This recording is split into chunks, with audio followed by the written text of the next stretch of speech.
Bismillahirrahmanirrahim. Assalamualaikum warahmatullahi wabarakatuh. Bismillahirrahmanirrahim. La haula wala quwwata illa billah. Asyhadu an la ilaha illallah wa asyhadu anna Muhammadan abduhu wa rasuluh. Amma ba'du.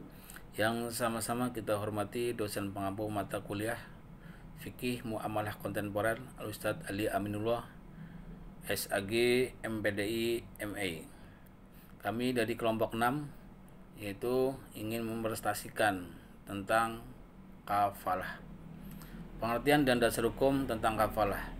Kafalah secara bahasa artinya al-dammanu atau menggabungkan, atau al-dammam yaitu jaminan, atau hamalah yaitu tentang beban, dan za'amah yaitu adalah tanggungan.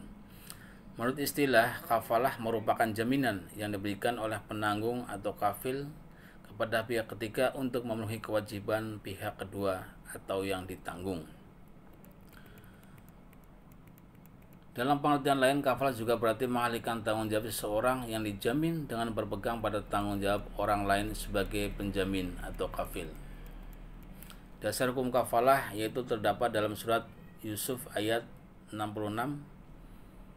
A'udzu billahi minasyaitonir rajim. Qala lan ursilahu ma'akum hatta tu'tuni mausikum minallahi la ta'tunanni bihi illa ayyuhata bikum falamma atauhu mausikahum qala Allahu ala ma nafaqulu wakilun.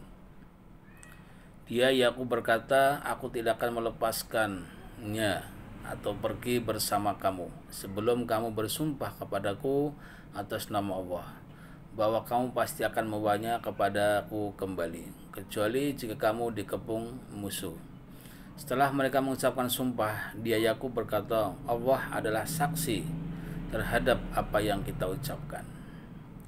Dalam ayat tersebut telah dijelaskan bahwa dalam sebuah perjanjian atau tanggungan haruslah ada suatu perjanjian akad yang kuat antar pihak serta harus berlandaskan rasa saling percaya atas nama Allah Subhanahu wa taala.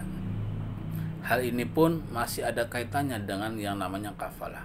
Karena secara lebih konkret dalam peristiwa muamalah yang disebut penjamin ialah ia yang membayarkan atau sebagai pembayar.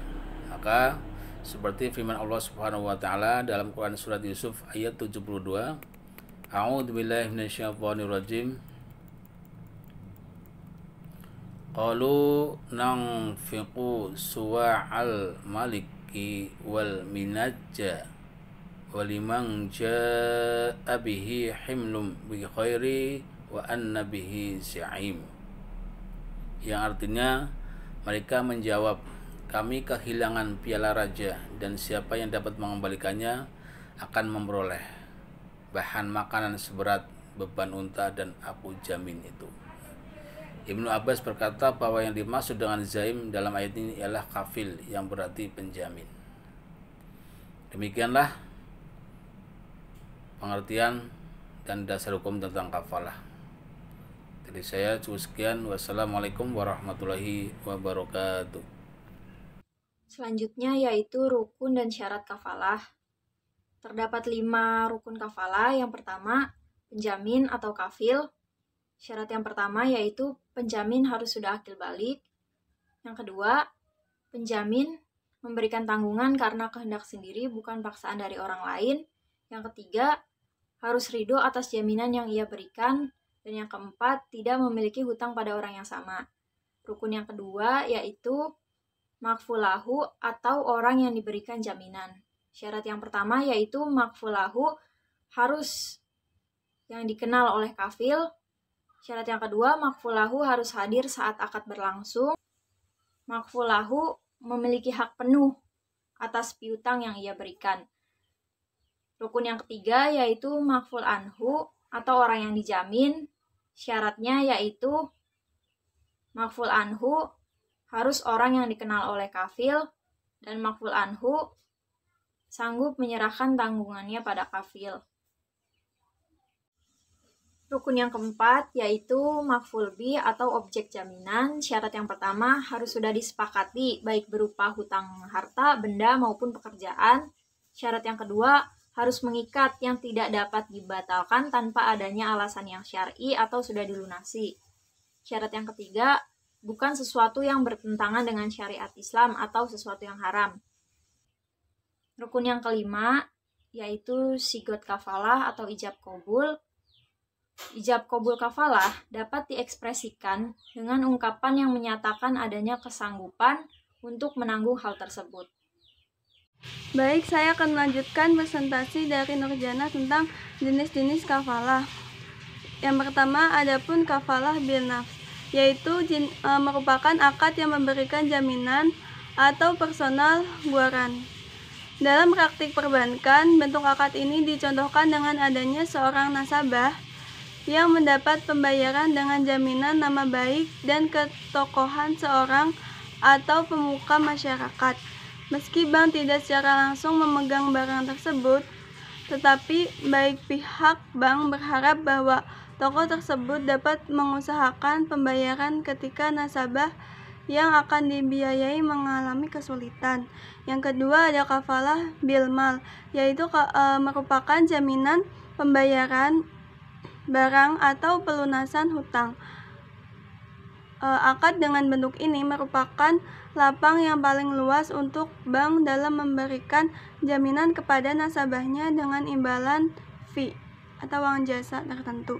Yang ketiga, kafalah bil taslim, yaitu merupakan jenis akad kafalah yang biasanya dilakukan untuk menjamin barang yang disewa pada masa akhir sewa.